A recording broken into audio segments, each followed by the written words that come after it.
चल। Open the door sir. क्या हुआ? दरवाजा नहीं खोल रहे। निकल, दरवाजा खोल। निकल जा, निकल जा, ओपन द डोर, निकल जा। कहीं कुछ होता नहीं क्या होगा सर को? मैं कॉल करके देखती हूँ। हाँ जल्दी निकल जा। सर सुनिए, बात सुनिए सर। सर का फोन में नहीं लग रहा। ऐसे कैसे हो सकता है? अरे यार। निकल जा, आप अंदर है। इसकी उतरी नहीं होगी पक्का। तू चुप रहेगा? हाउसकीपिंग, आपके पास रूम की चाबियां हैं क्या? लाओ दीजिए। सर चाबी तो नहीं है, खो गई। अरे व्हाट डू यू मीन खो गई? ऐसे कैसे खो गई यार? वेट वेट, मैं आ गई हूँ। वेट वेट, ऐसा कैसे हो गया? की कार्ड खो दिया आपने? देखिए ये सब आप बाद में कर लीजिएगा। Please open this door. मेरे पास गेस्ट रूम की डुप्लीकेट की कार्ड है। निकल जाओ।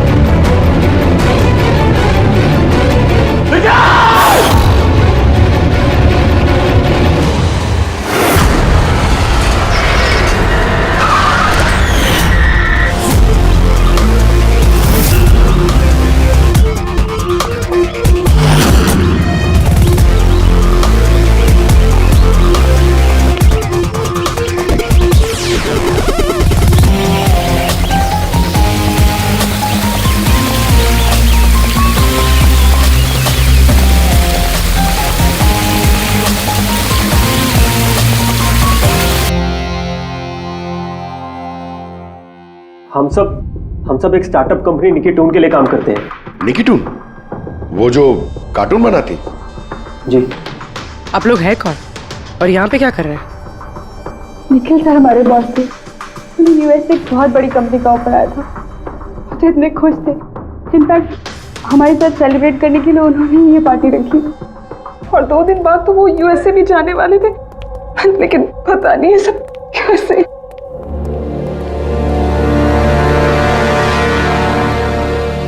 प्लीज आप अपने आप को संभालिए।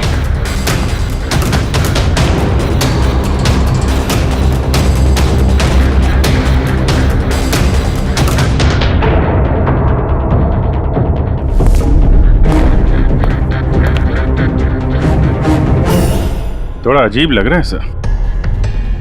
इतने सारे वार हुए हैं इस पे, ये हिला तक नहीं, कुछ स्ट्रगल वगैरह नहीं किया इसने? हाँ यार ये तो अजीब है, लेकिन इससे भी अजीब एक और बात है। तुम्हें यहाँ पर कुछ महक नहीं आ रही? कुछ अजीब तरह की स्मेल? अजीब सी स्मेल है थोड़ी सी। हाँ, ये एक खास तरीके का केमिकल है। और देखो ये जो इसकी नाक की हड्डी है ना, ये बुरी तरह से टूट गई है। और ये इसकी खाने की नली भी बुरी तरह से डैमेज है।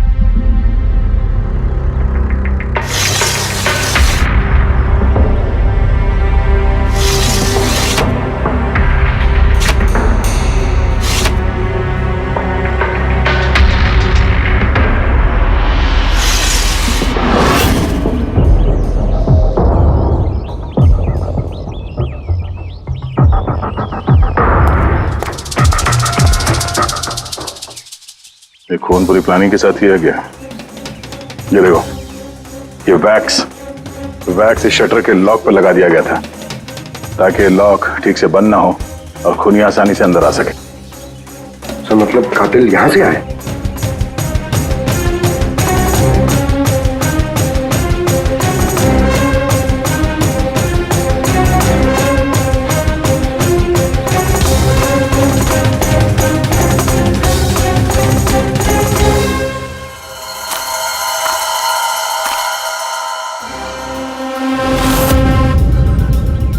पंकज,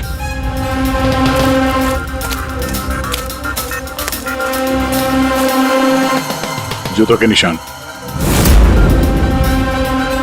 सर देखने से तो कम 11 नंबर का लगता है। एक काम करो, प्लास्टर पेरिस लेके आओ और जूतों के निशान का ये कास्ट बनाओ।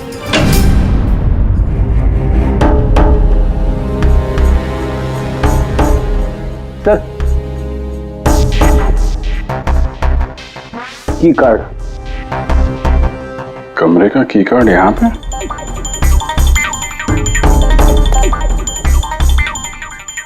कार्ड तो पहले से है।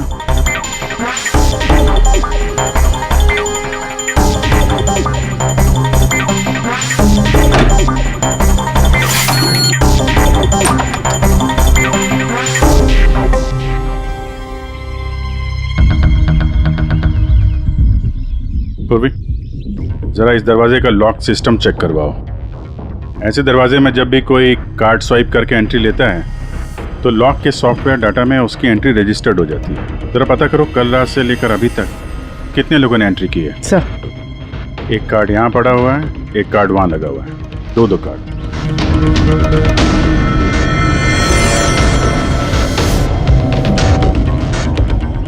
इतनी बड़ी लापरवाही!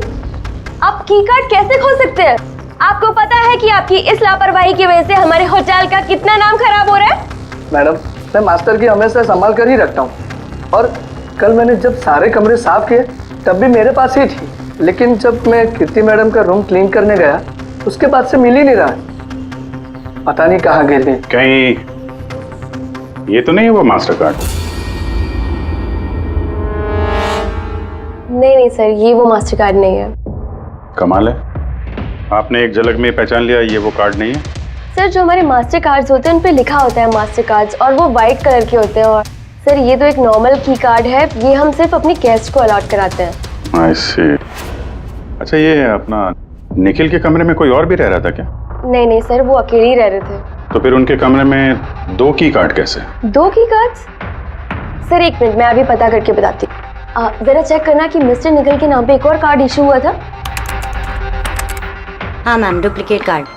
ओह यस सर, याद आया मुझे, कल ही मिस्टर निखिल ने हमसे एक डुप्लीकेट की कार्ड बनवाया था क्योंकि उन्होंने हमसे बोला था कि उनका जो ओरिजिनल की कार्ड है वो उनसे कहीं खो गया था। लेकिन एक कार्ड तो उनके कमरे के सॉकेट में लगा हुआ है और ये दूसरा कार्ड तो वहाँ जमीन पे पड़ा मिला। आई डोंट नो सर, उन्होंने तो हमें यही बोला था कि उनका की कार्ड खो गया है। कोई बात नहीं, थैंक यू। ये एक कार्ड होते हुए भी निखिल ने डुप्लीकेट कार्ड क्यों बनवाया होगा? अभिजीत, कई बार लोग डुप्लीकेट कार्ड इसलिए मांगते हैं कि वो चाहते हैं कि कोई और भी उस कमरे में आ जा सके। कहीं ऐसा तो नहीं कि इस निखिल का किसी और के साथ चक्कर चल रहा हो, उसके ऑफिस में या कहीं और। हो सकता है उसने ये चाबी अपने गर्लफ्रेंड को दी होगी और उसकी गर्लफ्रेंड ने उसे मार दी हो। सर, डोर का लॉकिंग सिस्टम स्कैन कर लिया है। रात में की कार्ड 2 बार स्वाइप हुआ है, एक बार 2:15 बजे और एक बार 2:30 बजे। लगभग इसी टाइम में निखिल का खून भी हुआ था। और ये खूनी कमरे में 2 बार क्यों गया? 2 नहीं, 3 बार। एक बार डुप्लीकेट कार्ड से, एक बार मास्टर कार्ड से, एक बार उस खिड़की से जो खुली हुई थी। सर, मैंने सबसे पूछताछ कर ली, उन लोगों का यही कहना है कि वो लोग रात को रूम में सो रहे थे।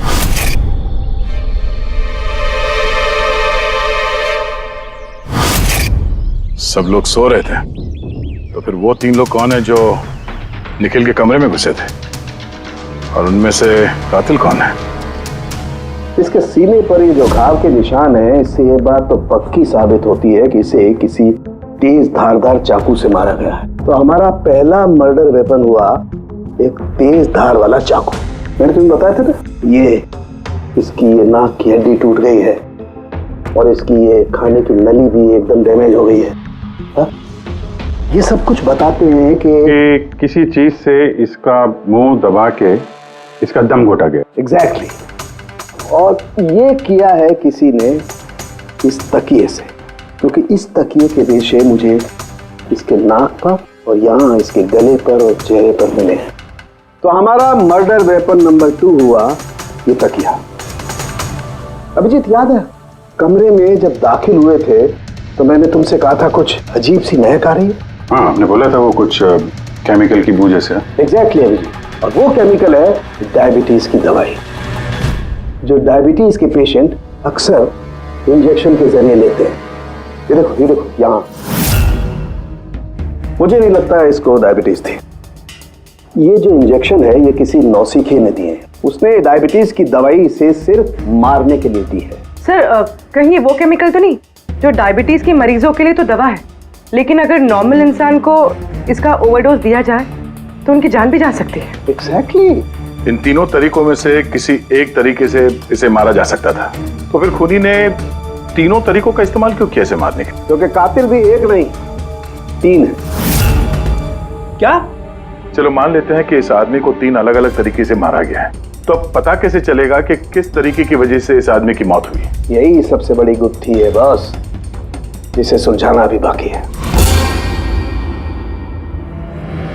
तो ये पार्टी खुद निखिल नहीं दी थी?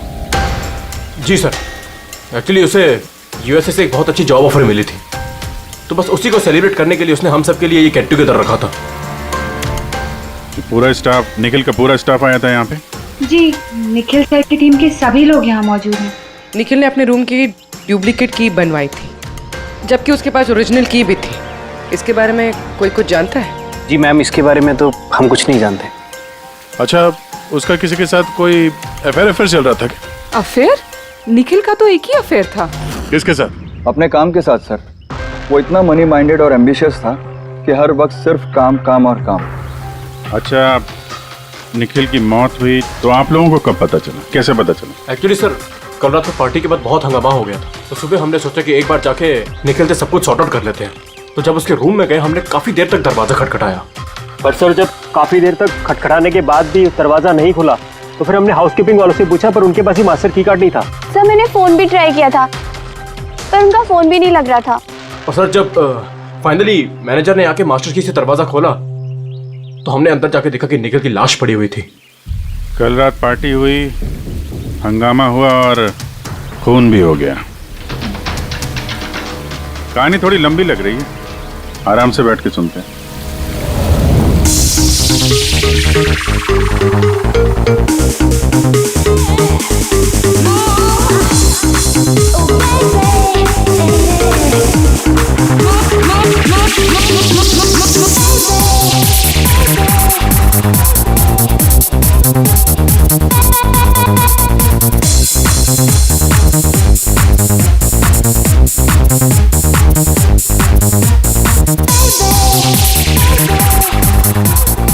Hey, everyone, I want to raise a toast here.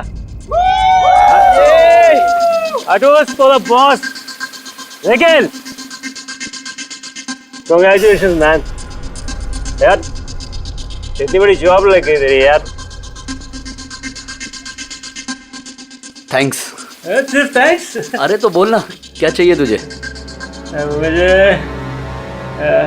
मुझे मेरा हक चाहिए जो तूने मारा है। इनफैक्ट हम सबका हक। बोल भैया, हाँ ये जो तू यूएस के जॉब पे तो चल रहा है ना, ये अपॉर्चुनिटी तेरे को हम सबकी वाट लगा के मिली है। अब तू लिमिट क्रॉस कर रहा है। अच्छा, लिमिट उसने नहीं, लिमिट तूने क्रॉस किया निखिल, समझा? ये क्या बकवास कर रहे हो तुम लोग? बकवास नहीं है, बिल्कुल सच है ये। तेरी डील के पेपर्स यूएस की कंपनी के साथ मैंने देखे हैं। यूएस की कंपनी ने निकिटून यानी हमारी कंपनी को फंड ऑफर किया था, लेकिन तूने हम सबकी मेहनत मार के खुद मजे लेना चाहता है। मनोज याद है? मनोज गाइस, इसका एक कॉलेज में दोस्त हुआ करता था Manoj. The guy was really intelligent, very intelligent। उस बेचारे ने अपनी मेहनत से कुछ सॉफ्टवेयर बनाए थे, लेकिन एन भाई साहब ने उस बेचारे की मेहनत से बने हुए सॉफ्टवेयर कंपनी को बेच डाले। लेकिन वो ठहरा भोला इंसान इस सदमे को बर्दाश्त नहीं कर पाया और उसने सुसाइड कर दिया। कुछ याद आया निखिल? ओह, तो इतनी जलन भरी है तुम्हारे अंदर। अगर ऐसी बात है तो मेरे साथ बिजनेस ही क्यों किया? है कोई जवाब? नहीं, मैं बताता हूँ। क्योंकि तू एक बहुत बड़ा लूजर है। इनफैक्ट तू अकेला नहीं, तुम सब सारे बहुत बड़े लूजर हो। पार्टी खत्म, चलो निकलो यहाँ से, गेट लॉस्ट। अरे तेरी पार्टी में जाना कौन जा रहा है? अरे बकवास कर रहा है। चलो यहाँ से, हमारे पैसे की पार्टी है ये। आप सब लोग ठहरे कैसे थे अलग अलग कमरों में? सर सीनियर मैनेजमेंट के 4 लोग सिंगल रूम्स में रुके थे, यानी कि मैं, जोसेफ, अरुण और खुद निखिल, और बाकी के 2 लोग रूम शेयर कर रहे थे। सर एक में जया और प्रीति, एक में शारदा और कीर्ति, और एक में अभय और सैम। आप लोग अपने कमरे में गए तो फिर बाहर नहीं आए? लेकिन पार्टी तो जल्दी खत्म हो गई थी ना, तो आप सब लोग अच्छे बच्चे की तरह अपने अपने कमरों में जाके सब सो गए? हाँ सर वो मैं और शारदा पूरी रात बातें करते रहे, क्योंकि पार्टी में जो कुछ हुआ था वो हमारे माइंड से निकल ही नहीं रहा था। हाँ सर, हम तो रूम में ही थे, तो करीब 4-5 बजे तक तो बात ही कर रहे थे। सर मैं तो कुछ करने की हालत में नहीं था। मैं तो बस पार्टी से वापस आया और सीधा बेड पे गिर गया, और फिर सुबह ही मेरी आंख खुली। राइट सर, इसकी हालत तो कुछ ज्यादा ही खराब थी। इनफैक्ट इतनी खराब कि मैं रात भर इसे बार बार उठ के चेक करता रहा। सर मैं तो तुरंत सो गई थी। और हाँ, प्रीति रात में ऑनलाइन थी। हाँ सर, मैं अपने बॉयफ्रेंड के साथ वीडियो कॉल कर रही थी। वो लंदन में है तो हमारा टाइम जोन अलग है, तो हम हर रोज 3-4 बजे तक बात करते हैं। आप चाहे तो मेरा कॉल लॉग चेक कर सकते हैं। और जोसेफ? जोसेफ कहाँ है? जोसेफ? जोसेफ? वो तो आई थिंक सर रात की पार्टी के बाद से ही गायब है। क्या मतलब गायब? सर रात को पार्टी में वो हमारे साथ ही था, फिर हम सब हमारे रूम में चले गए, लेकिन पता नहीं सर वो कहाँ चला गया। और जब सुबह ये सब हो रहा था तो मैंने उसे फ़ोन भी किया, लेकिन सर उसका फ़ोन लगा नहीं। फिर मैंने जाकर रिसेप्शन पे इंक्वायरी की तो पता चला कि वो रात को ही कहीं निकल गया। एक आदमी का खून हो गया है और एक आदमी गायब है, और ये बात तुम लोगों ने हमें बताई नहीं अभी तक। आप लोग जा सकते हैं, चलिए।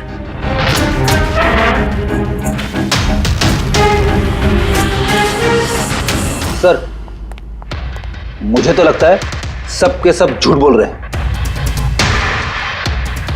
जब तक असली कातिल सामने नहीं आ जाता ये सब शक के घेरे में है। भाई इसके सीने पर जो ये घाव के निशान है ना, ये भी अपने आप में एक गुत्थी है। ये देखो, ये घाव देख रहे हो इसके सीने पर? ये 2 घावों की दूरी समान है।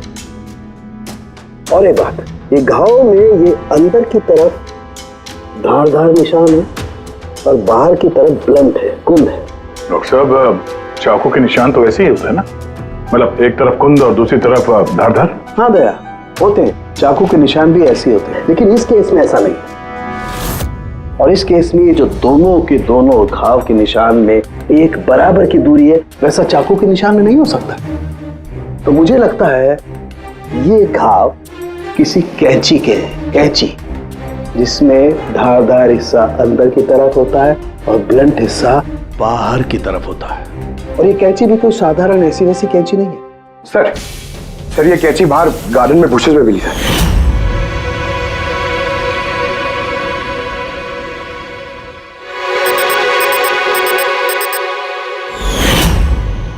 ये देखो। और सर उसके ऊपर ब्लड के ट्रेसेस भी हैं। मैं जो बात कर रहा था वैसी ही कैंची, और इस पर ब्लड के ट्रेसेस भी मिले हैं।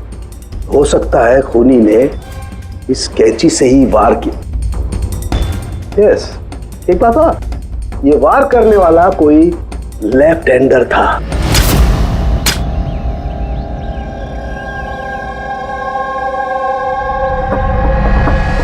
ये देखो, जब कोई आदमी बाएं हाथ से वार करता है तो घाव दाईं तरफ जाता है, और अगर दाईं तरफ से वार करता है तो घाव बाईं तरफ जाता है। इसका घाव दाईं तरफ गया हुआ है, इसीलिए मैं कहता हूं कि जिस किसी ने भी वार किया है वो लेफ्टी है, कब्बू है। एक बात और, जिस किसी ने वार किया है कोई आदमी है, क्योंकि इतनी बार इतना गहरा घाव, लगभग 7 इंच गहरा घाव, इसके लिए तो बहुत ताकत चाहिए। तो एक कातिल लेफ्ट हैंडेड ताकतवर आदमी है और उसके जूते का साइज 11 है। चलो, पहले कातिल के बारे में कुछ तो पता चला।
सर दोनों, अरुण और Abhay, left handed. Arun single room में था और अभय समीर के साथ रूम शेयर कर रहा था। समीर के साथ? जो होश में ही नहीं था। मतलब अभय ने निखिल के रूम में जाके उसका खून किया हो तो समीर को तो पता चलने वाला है नहीं। और सर अरुण, वो भी तो अकेला था। तो दोनों के दोनों पोटेंशियल सस्पेक्ट्स हैं। अच्छा, उनके जूतों की साइज चेक की? हाँ सर, चेक किया। दोनों में से कोई भी 11 नंबर नहीं पहनता। अरुण 13 नंबर का जूता पहनता है और अभय 8। और वो जूते के निशान मिले थे 11 नंबर के, वो किसी से मैच हुए? हाँ सर, मैच हुए धीरज से। धीरज? धीरज भी सिंगल रूम में थे, लेकिन सर वो लेफ्ट हैंडेड नहीं, राइट हैंडेड। ऐसा तो नहीं कि डॉक्टर सालुंके को कोई गलतफहमी हुई है? मेरा मतलब है कि कातिल लेफ्ट हैंडेड हो ही नहीं। सालुंके साहब से बात करने से पहले धीरज से मिल लेते हैं। सर, आप लोगों को धोखा हुआ है। मैंने सच में निखिल को नहीं मारा है सर। क्राइम सीन पे हमें तुम्हारे जूतों के निशान मिले। लेकिन सर, ये भी तो हो सकता है कि किसी और ने मेरे जूते पहन लिए हो। वैसे सर, मैंने अपने जूते अपने कमरे से बाहर रखे थे पॉलिश के लिए। लेकिन तुम कमरे में अकेले थे और इस बात का तुम्हारे पास कोई सबूत भी नहीं है। सर, वो शारदा। शारदा? शारदा क्या? सर, एक्चुअली शारदा और मेरा अफेयर है और ये बात हम किसी को बताना नहीं चाहते थे। लेकिन सर, शारदा मेरे साथ मेरे रूम में ही थी। तो शारदा ने कहा कि वो अपने कमरे में थी कीर्ति के साथ। सर, वो तो बचने के लिए उसने झूठ कहा था, क्योंकि कीर्ति ही सिर्फ ऐसी थी जो हमारे अफेयर के बारे में जानती थी। इनफैक्ट कीर्ति ने ही हमें एनकरेज किया था। धीरज सच बोल रहा है, मैं उसके साथ उसके रूम में ही थी। सर, अगर इसकी थियरी सही है और सच में किसी ने इसके जूते पहनकर कत्ल किया हो सकते हैं। ये घास और मिट्टी इस जूते के अंदर गए कैसे? कुछ तो है जो हम लोगों से छूट रहा है।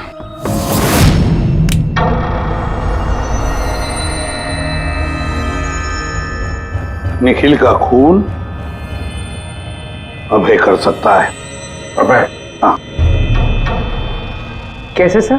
जरा सोचो पूर्वी। अरुण, जिसके जूतों की साइज 13 है, इसलिए अरुण धीरज के जूते नहीं पहन सकता, क्योंकि धीरज के जूते की साइज 11 है। अरुण के पैर धीरज के पैरों से बड़े हैं। मगर अभय, जिसके जूतों की साइज 8 है, मतलब जिसके पैर छोटे हैं, वो धीरज के जूते पहन सकता है। अभय धीरज के जूते पहनकर निखिल का खून कर सकता है। अब रही बात उस निशान की, जब भी कोई छोटे पैर का आदमी बड़े पैर वाले जूते पहनकर चलने लगता है तो अपने शरीर का बैलेंस संभालने के लिए वो अपने बॉडी का प्रेशर, वजन का प्रेशर जूतों के आगे की तरफ देता है और इसीलिए निशान भी वैसे आते हैं। समझ गए? दया, जरा अपने जूते पूर्वी को दो, चल के दिखाओ।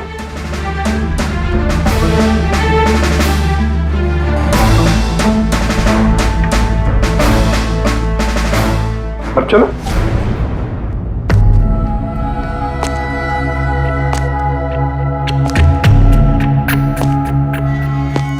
हाँ सर, बैलेंस संभालने के लिए मुझे अपना प्रेशर आगे डालना पड़ रहा है। हाँ, इसीलिए वहां पे जो हमें जूतों के निशान मिले थे वो आगे की तरफ दबे हुए थे।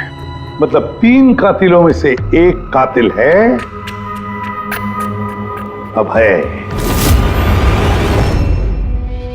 यानी पहले अभय ने निखिल के कमरे की खिड़की का लॉक अटका दिया और जब रात को समीर नशे में चूर होकर सो गया,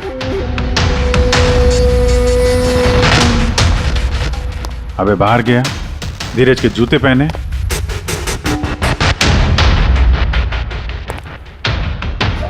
बगीचे से कैंची उठाई, धीरज के कमरे में गया और उसका खून कर दिया।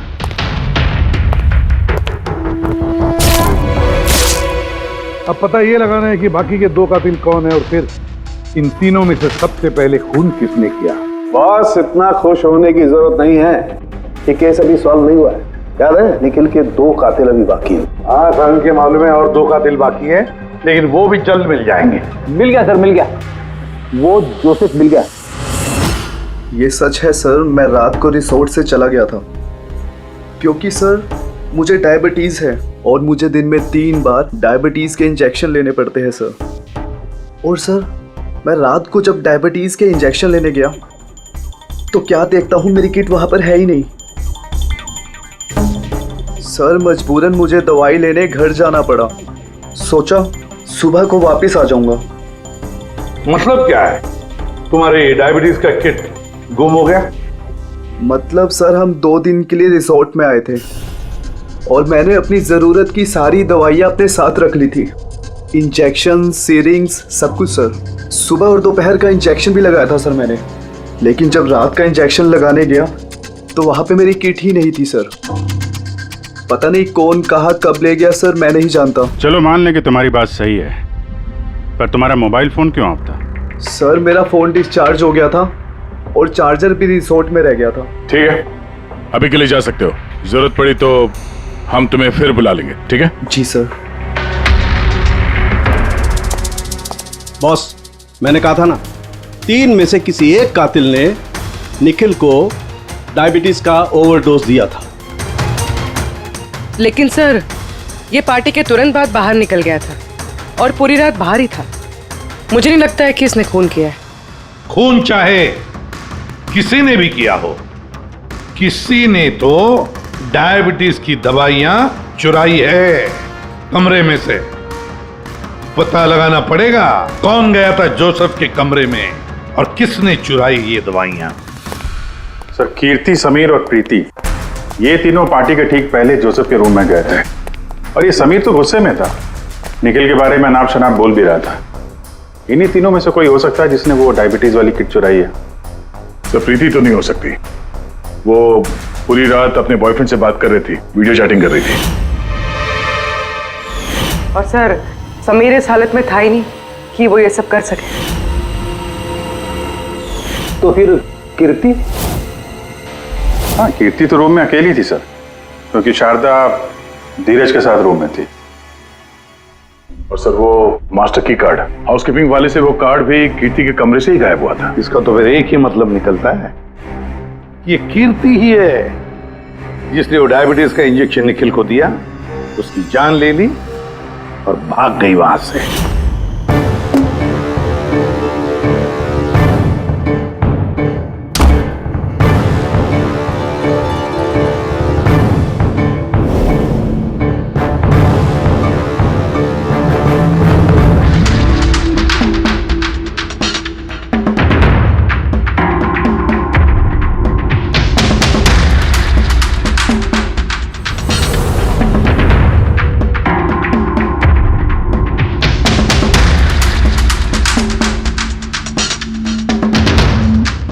सर, 2 लोग तो मिल गए, अब ये तीसरा खूनी वही है ना जिससे निखिल का चक्कर। अब मेरा मतलब है जिसे निखिल ने डुप्लीकेट की कार्ड दिया था।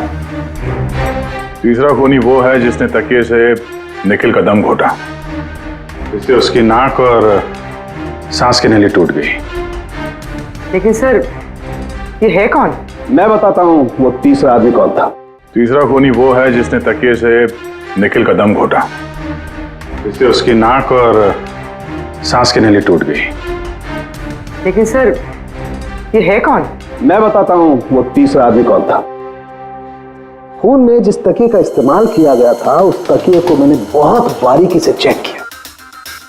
अरे वैसे तो कपड़े पर से फिंगरप्रिंट उठाना बहुत ही मुश्किल काम है, प्रैक्टिकली नामुमकिन है, लेकिन अभी फिलहाल विदेश में एक नई टेक्निक का इस्तेमाल करने लगे जिसकी वजह से पॉसिबल हुआ है। इसमें स्वर्ण भस्म का इस्तेमाल करके के स्वर्ण भस्म वगैरह छोड़ दे यार, सिर्फ इतना बता तकिए पर से तूने फिंगरप्रिंट्स उठाए? मैंने कोशिश की लेकिन नहीं मिली।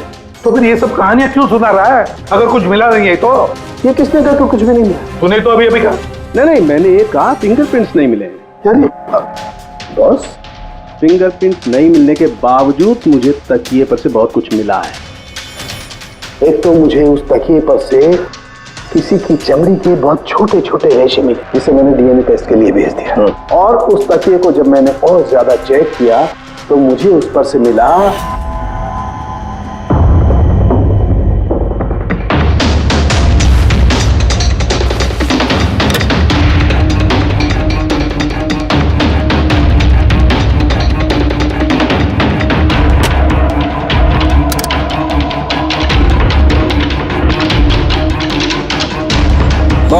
हाथ के साइज का छोटा होना, बाएं हाथ की उंगली की अंगूठी और तकिए पर नाखूनों के निशान, सब इस बात को बताते हैं कि ये कोई औरत है। देखा सर, मैंने कहा था ना निखिल का कोई चक्कर है औरत के साथ। तो कौन हो सकती है? ये लोग हाथ के निशान से उन लोगों के निशान मैच करके देखेंगे ना। नहीं सारंगी, उससे कुछ नहीं होगा, उससे कुछ नहीं होगा। अब देख, ये धीरज शारदा के साथ अपने कमरे में था, जोसेफ वो तो रिसोर्ट में था ही नहीं। कीर्ति ने डायबिटीज की दवाई की इंजेक्शन से निखिल को मार डाला। अभय ने निखिल को कैंची से मारा, कैंची से। जया तो सो रही थी रिसोर्ट में अपने कमरे में, प्रीति वीडियो कॉलिंग पर लगी रही थी, समीर तो पी के दूध था। तो इन सब में बचता है अरुण, जिसके पास कोई सबूत नहीं, जो कहता है कि वो अपने कमरे में अकेले ही था।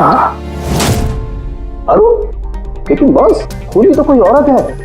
तभी तो सारंगे, तभी तो इनमें से किसी के भी हैंडप्रिंट्स मैच नहीं होंगे, किसी के भी हैंडप्रिंट्स मैच नहीं होंगे, क्योंकि कातिल इनमें से कोई है ही नहीं। इनमें से कोई है ही नहीं, वो तो कोई और ही है, और मुझे मालूम है वो कौन है।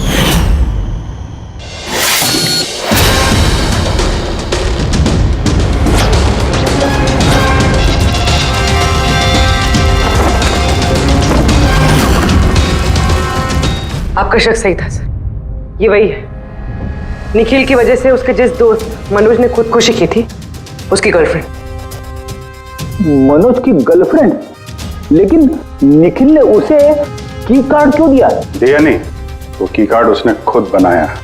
निखिल के कमरे का की कार्ड कभी खोया ही नहीं था ना। निखिल ने छाया से कहा कि उसके कमरे का डुप्लीकेट की कार्ड बनाकर देंगे। वो डुप्लीकेट की कार्ड तो छाया ने बनवाया खुद, अपने आप, और फिर निखिल के कमरे में जाकर निखिल को मार डाला। अपने मंगेतर मनोज की मौत का बदला ले लिया उसने, बदला ले लिया। जी सर, आपने हम लोगों को बुलाया? जी हाँ, आप लोगों को हमने इसलिए बुलाया क्योंकि खूनी का पता चल गया है। आपको पता चल गया सर? कौन है वो? आपको बहुत जल्दी है जानने की कीर्ति जी। सर वो तो मैं ऐसे ही पूछ रही थी। वैसे सर अभय, आपको क्या लगता है कातिल कौन है? सर ये मैं कैसे बता सकता हूँ, ये तो आप जानते होंगे ना। हम तो जानते ही हैं, आप भी अंदाजा लगाइए। मिस छाया, आप कुछ अंदाजा लगा सकती हैं? अब मैं क्या अंदाजा लगा सकती हूँ? देखिए प्लीज आप जल्दी कीजिए, मुझे निकलना है, बहुत जरूरी काम है। हाँ, आप तो जल्दी में ही होंगी। जैसे कत्ल की रात थी, निखिल का तकिए से खून करने के बाद जल्दी जल्दी में वहां से निकलते वक्त आप ये डुप्लीकेट कार्ड की वहां बोलेंगे। याद है आपको? ये क्या बोल रहे हैं आप? मैं उसका खून क्यों करूंगी? मैं तो उसको जानती तक नहीं हूँ। ऑफ कोर्स आप उसको जानती हैं। तुम्हारे बॉयफ्रेंड ने कुछ साल पहले इस निखिल की वजह से खुदकुशी की थी ना, उसी का बदला ले रही हो ना तुम। इसका मतलब मनोज इसका बॉयफ्रेंड था? गाइस, इसका एक कॉलेज में दोस्त हुआ करता था Manoj. The guy was really intelligent, very intelligent। उस बेचारे ने अपनी मेहनत से कुछ सॉफ्टवेयर बनाए थे, लेकिन एन भाई साहब ने उस बेचारे की मेहनत से बने हुए सॉफ्टवेयर कंपनी को बेच डाले। इस सदमे को बर्दाश्त नहीं कर पाया और उसने सुसाइड कर दिया। इसका मतलब निखिल का खून भी इसी ने किया है? तीन लोगों ने मारा है निखिल को, तीन लोगों ने, और वो सब तुम में से ही कोई है। ये क्या कह रहे हैं सर आप? वही जो आपने सुना। पूछिए मिस्टर अभय और मिस कृति से। क्यों अभय? वैसे हमें सबूत तो मिल गए, लेकिन तुम लोग अपना गुनाह खुद कबूल करोगे या पूरी कहानी हम ही लोगों से सुनोगे? बताता हूं सर। इस निखिल ने हमें बहुत बड़ा धोखा दिया था सर, इतना बड़ा धोखा कि मैं उसे अपने दिमाग से निकाल नहीं पाया। उसी के कारण गुस्से में आकर मैंने इसे मार दिया। उसे जो यूएस की अपॉर्चुनिटी मिली थी उस सब में हम सबकी मेहनत थी और वो हमारा हक मारकर अकेले मजे लेना चाहता था। मुझसे ये बर्दाश्त नहीं हुआ और मैंने जोसेफ के डायबिटीज के इंजेक्शन से उसे मार दिया। चलो अच्छा है कि तुम सभी ने अपना गुनाह कबूल कर लिया। तीनों को अरेस्ट कर लो। लेकिन सर आप हमें इस तरह से अरेस्ट नहीं कर सकते हैं। दिमाग तो ठिकाने पे है तुम्हारा। तुम सब के खिलाफ सबूत है हमारे पास। सबूत? सबूत तो सर इस बात का होगा ना कि हमने उस पर हमला किया था। अब 3 अलग अलग लोगों ने अलग अलग तरीके से हमला किया था, तो तीनों तो खूनी नहीं हो सकते ना। खूनी वो होगा जिसने सबसे पहले हमला किया होगा और बाकी के 2 उन्होंने लाश पे हमला किया होगा। तो अब जब तक आप ये प्रूव नहीं कर लेते कि सबसे पहला हमला किसने किया है, आप हमें गिरफ्तार कर ही नहीं सकते। और अगर गिरफ्तार कर भी लिया तो हम पे कोई केस नहीं लगेगा, क्योंकि किसी मरे हुए आदमी को कोई 3 बार मार ही नहीं सकता। कीर्ति, छाया, अभय, तुम तीनों में से निखिल का असली कातिल कौन है ये तुम जल्द बता देंगे। लेकिन एक बात अच्छी तरह से याद रखना, आज तक कोई भी गुनहगार हमारे इस पंजे से बचा नहीं है। अच्छी तरह से याद रखना।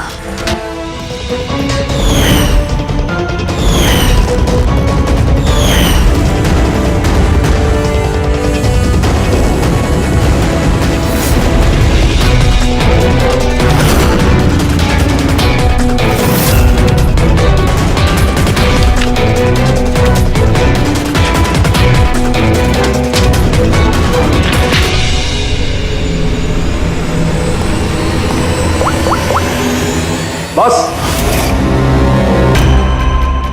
निखिल पर 3 अलग अलग लोगों ने 3 अलग अलग तरीके से हमला किया। सबसे पहले आपकी बात करते हैं, कीर्ति, राइट? आपने निखिल को डायबिटीज की दवाई का ओवरडोज दिया, इंजेक्ट किया। आमतौर पर जब हम किसी को दवाई देते हैं या जहर भी देते हैं तो वो इस इंसान के पूरे शरीर में घुल मिल जाता है खून के जरिए। दवाई या जहर पहले हार्ट तक पहुंचता है और फिर हार्ट उसे पंप करके पूरे शरीर में पहुंचा देता है। लेकिन ये दवाई जो आपने निखिल को दी, ये उसके पूरे शरीर में नहीं गई, बल्कि थोड़ी सी दवाई तो बाहर ही रह गई। क्यों? क्योंकि उसका दिल काम ही नहीं कर रहा था, हार्ट पंप ही नहीं कर रहा था, इसलिए उसने दवाई को पंप नहीं किया। मतलब जब आपने निखिल को दवाई दी तब तक निखिल मर चुका था। अब आप, क्या नाम आपका? अभय। अभय। अभय ने एक बड़ी सी कैंची से जबरदस्त वार किया उसके सीने पर, राइट? ऐसे में जब कोई आदमी जबरदस्त तरीके से किसी के सीने पर किसी धारदार हथियार से वार करेगा तो क्या होगा? खून का फव्वारा निकले। लेकिन निखिल के केस में ऐसा नहीं हुआ। खून के कुछ छींटे निकले और थोड़ा थोड़ा खून रिस के बाहर आ रहा था। क्यों? अगेन उसका हार्ट खून को पंप ही नहीं कर रहा था, और पंप इसलिए नहीं कर रहा था क्योंकि हार्ट काम ही नहीं कर रहा था। मतलब साफ है, आपने जब उसे कैंची से वार किया तब तक निखिल मर चुका था। मतलब ये है कि निखिल को सबसे पहले मारने वालों में न तुम थे अभय,